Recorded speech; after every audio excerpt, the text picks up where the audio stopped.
샬롬, 말씀 읽어주는 김기훈 목사입니다. 오늘도 기대하는 마음과 사모하는 마음을 가지고 하나님의 말씀 함께 읽겠습니다. 이사야 37장 1절부터 20절까지의 말씀입니다. 이 보고를 들은 히스기야 왕도 옷을 찢고 회개의 굵은 마대 베옷을 입고서 하나님의 성소에 들어갔다. 그러고는 왕궁 관리 엘리야김과 서기관 셈나와 원로 제사장들을 아모스의 아들 예언자 이사야에게 보냈는데 그들도 모두 회개의 베옷을 입었다. 그들이 이사야에게 말했다. 히스기야 왕의 말씀입니다. 오늘은 참담한 날입니다. 위기가 닥쳤습니다. 지금 우리는 아기 낳을 때가 되었는데 출산한 힘이 없는 여인 같습니다.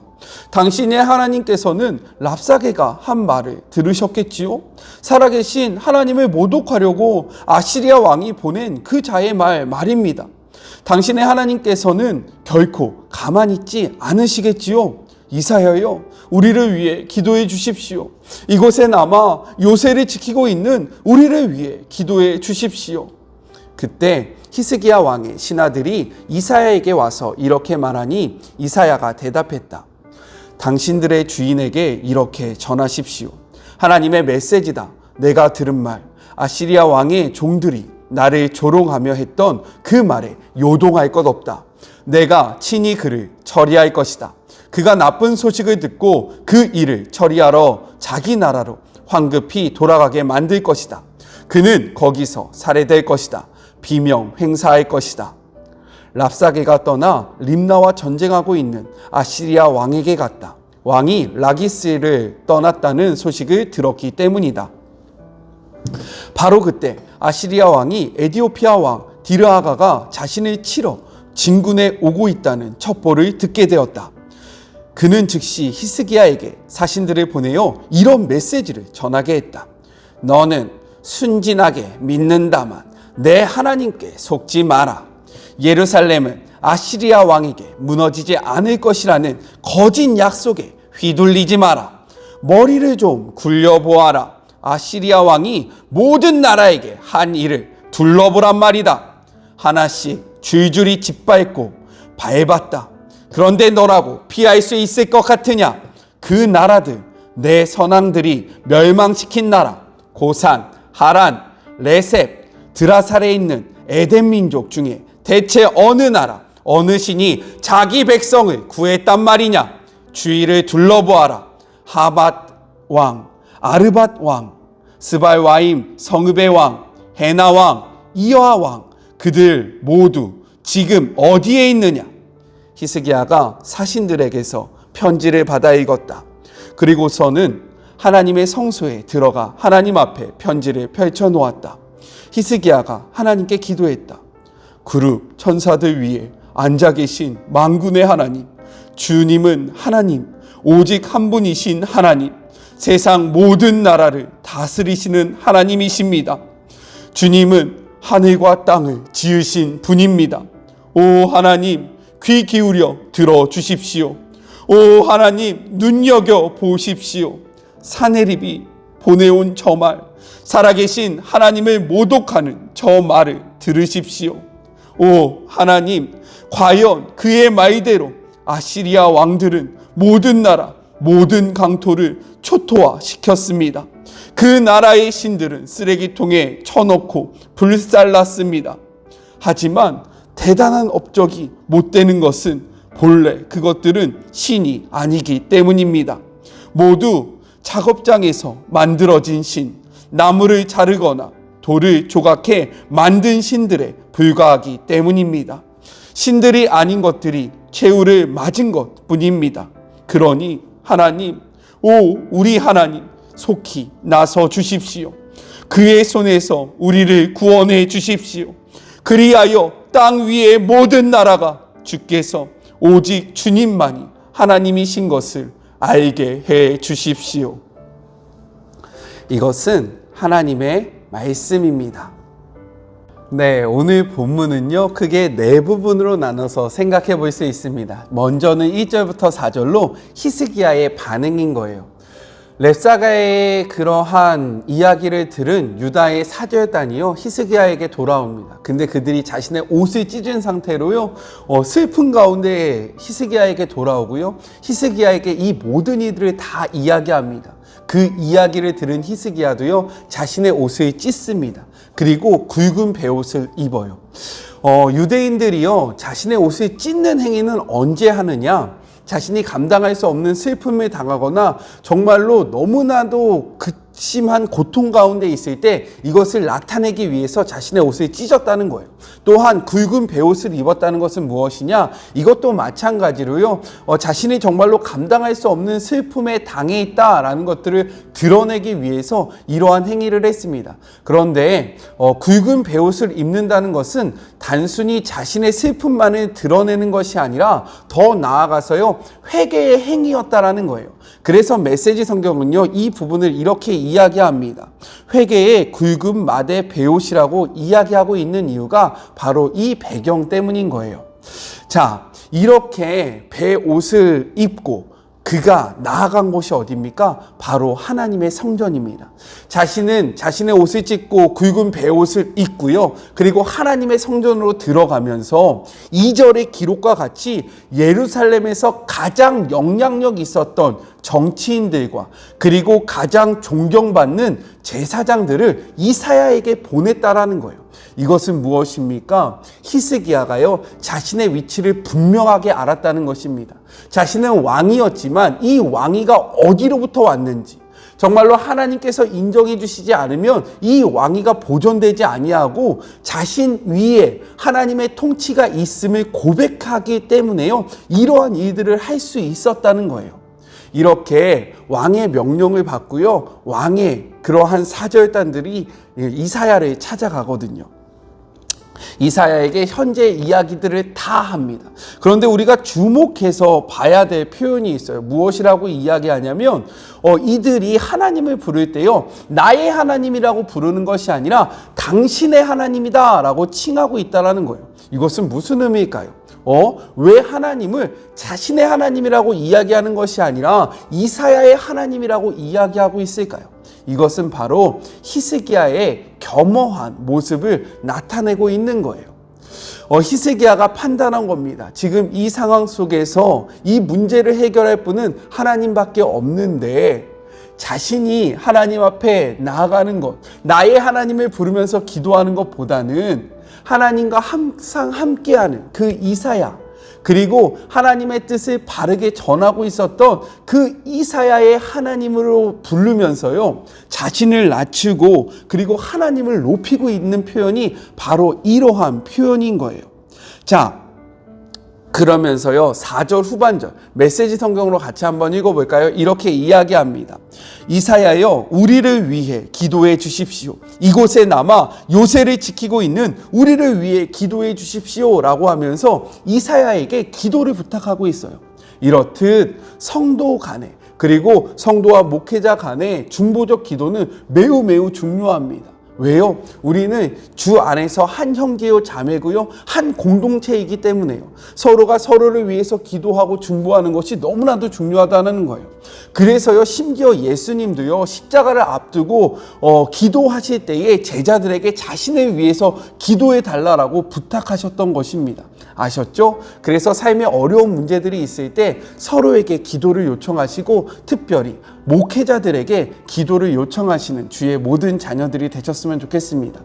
저는요 이 1절부터 4절을 통해서 좀 생각해 봐야 할 것이 있다라고 생각되어집니다. 사실 제 입으로 이러한 이야기를 하는 것이 조금 낯간지럽기도 하고요 좀 자존심도 상하고요 부끄럽기도 합니다. 그것이 무엇이냐면 우리가 목회자를 존중하고 존경해야 된다라는 거예요.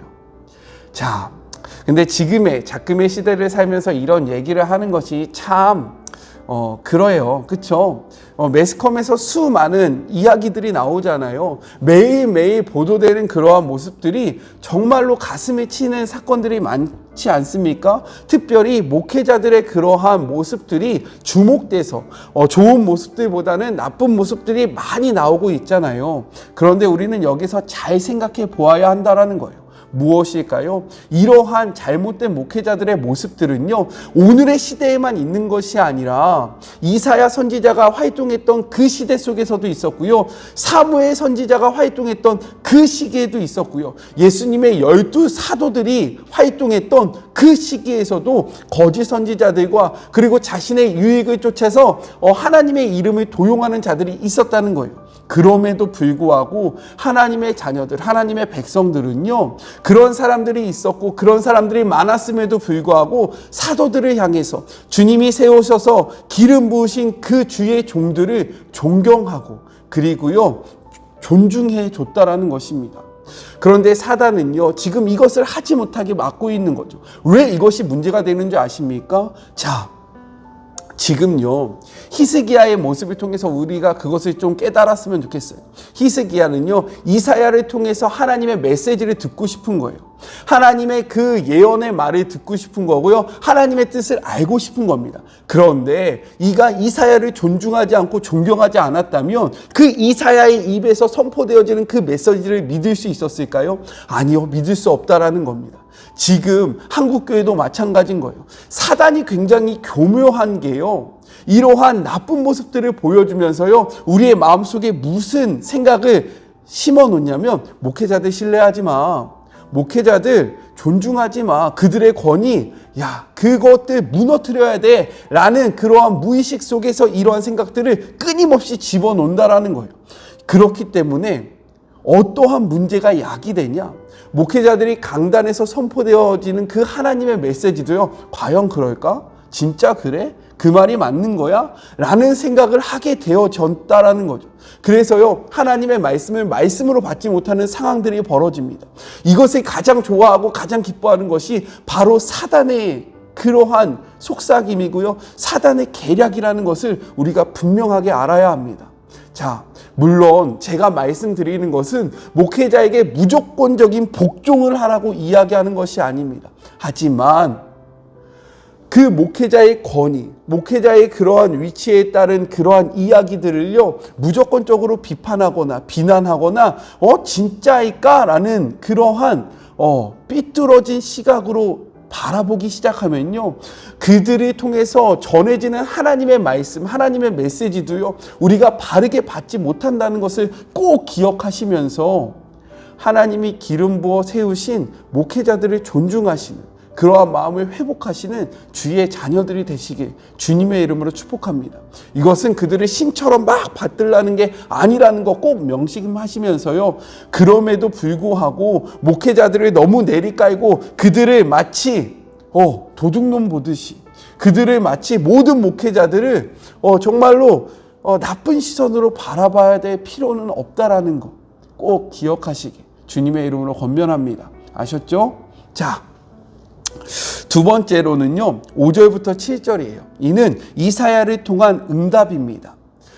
히스기야가요, 자신의 그러한 가장 중요한 정치인들 그리고 존경받는 그러한 제사자들을 이사야에게 보내고요, 그에게 하나님의 음성을 듣습니다. 그것이 바로 6절부터 7절이에요. 메시지 성경으로 같이 한번 읽어볼까요? 하나님의 메시지다. 내가 들은 말, 아시리아 왕의 종들이 나를 조롱하며 했던 그 말에 동요할 것 없다. 내가 친히 그를 처리할 것이다. 그가 나쁜 소식을 듣고 그 일을 처리하러 자기 나라로 황급히 돌아가게 만들 것이다. 그는 거기서 살해될 것이다. 비명 행사할 것이다 라고 말씀하십니다. 두 가지를 이야기하는 거예요. 나쁜 소식을 듣고 아수르 그 군대들이요, 자신의 나라로 돌아갈 것이다 라는 것을 이야기하고요, 두 번째, 사네립이 죽임을 당할 것이다.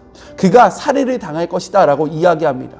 이런 것이 그냥 우연히 일어나는 것이 아니라 나의 계획 안에서, 하나님의 그 뜻 안에서 이루어짐을 선포하고 있는 거예요.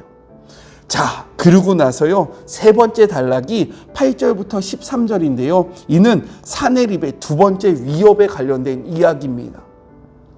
사네립이요, 이때에 또 다른 사신을 보내서요, 히스기야를 위협해요.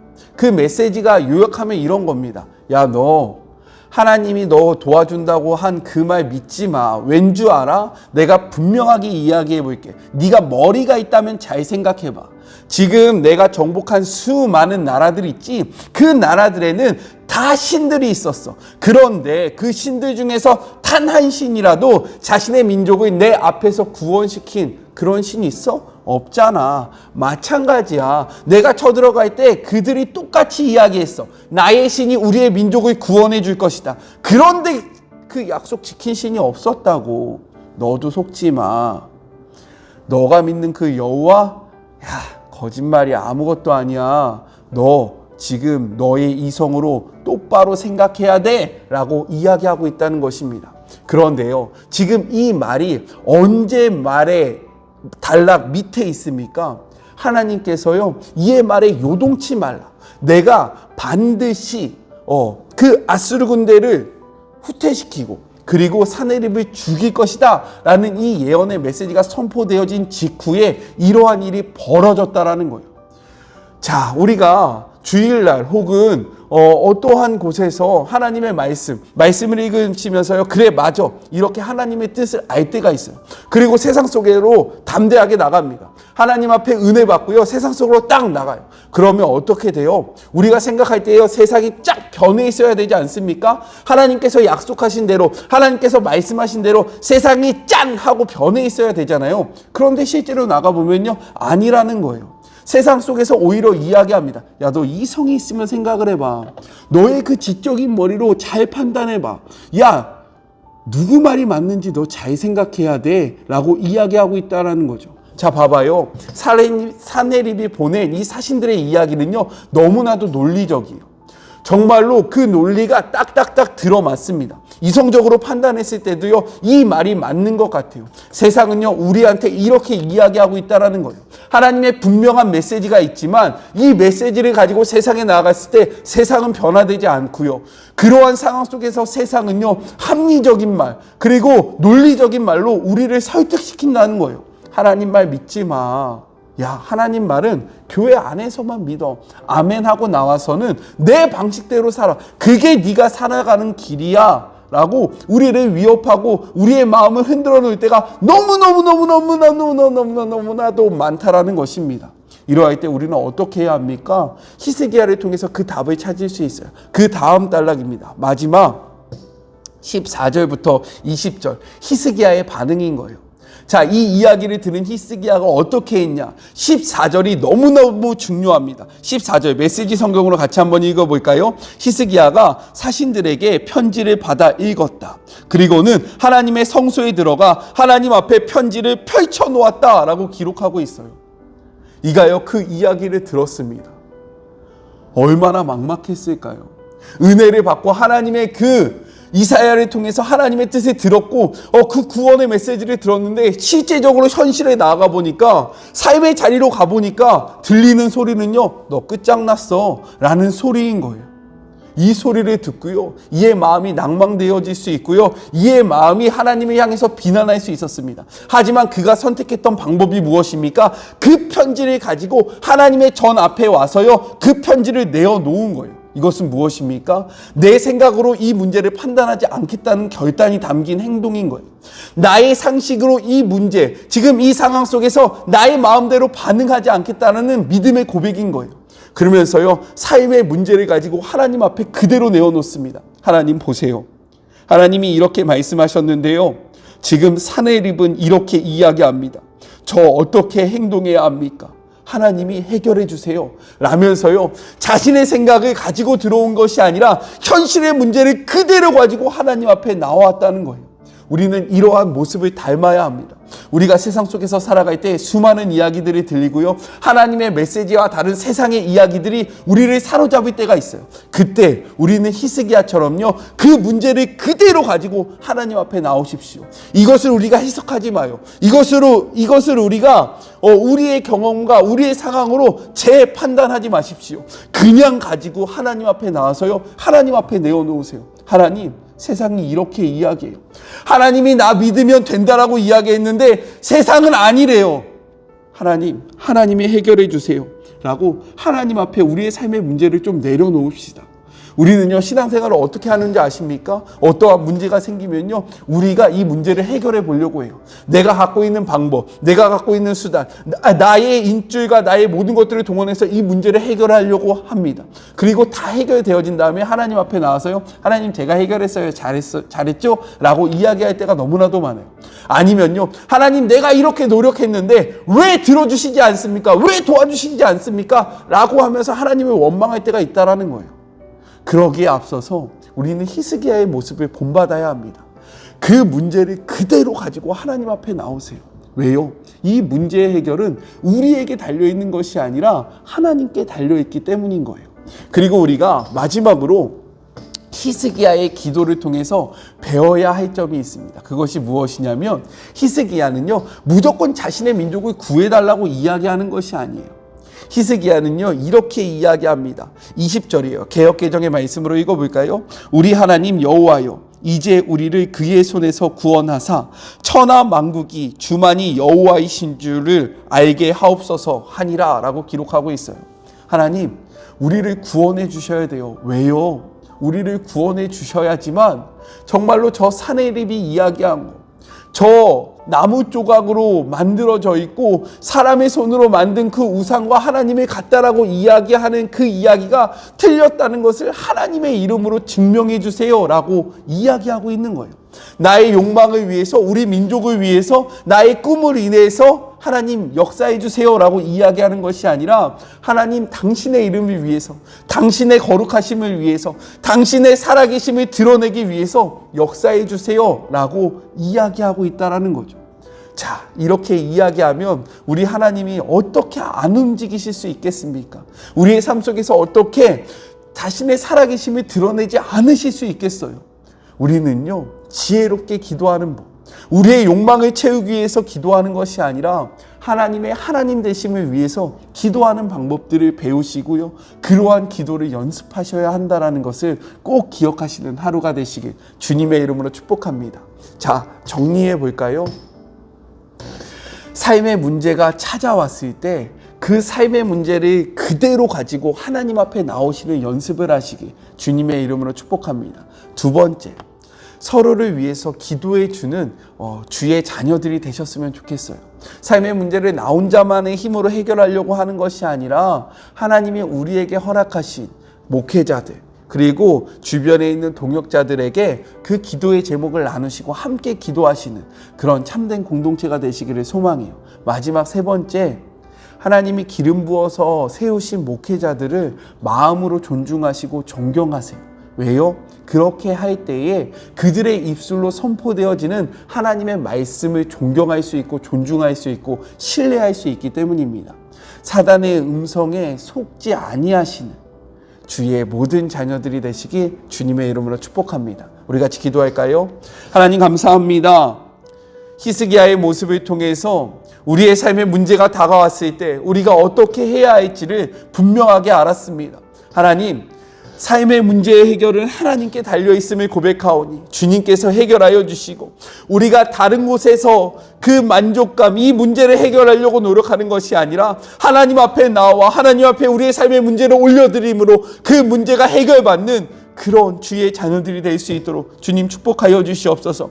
우리가 우리의 유익을 위하여 기도하는 것이 아니라 하나님의 하나님 되심, 하나님의 그 위대하심을 위해서 기도하는 자들이 되게 하여 주시고, 무엇보다 서로를 위하여 기도하며, 그리고 하나님께서 세우신 그 목회자들을 존중하고 존경하는, 그리하여 하나님의 말씀을 살아계신 하나님의 말씀으로 받는 우리 모두가 될 수 있도록 주님 축복하여 주시옵소서.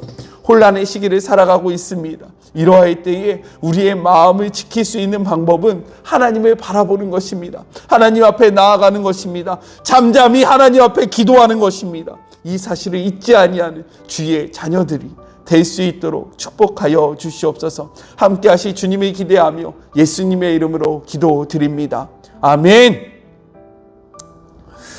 네, 한 주간도 정말 고생 많으셨습니다.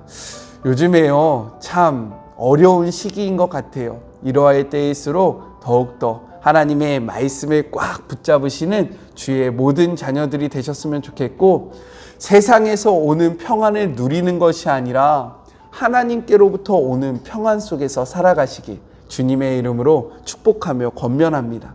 저는요, 삶의 자리가 시작되는 월요일 날 만나도록 할게요. 주님과 동행하시는 주일 되세요.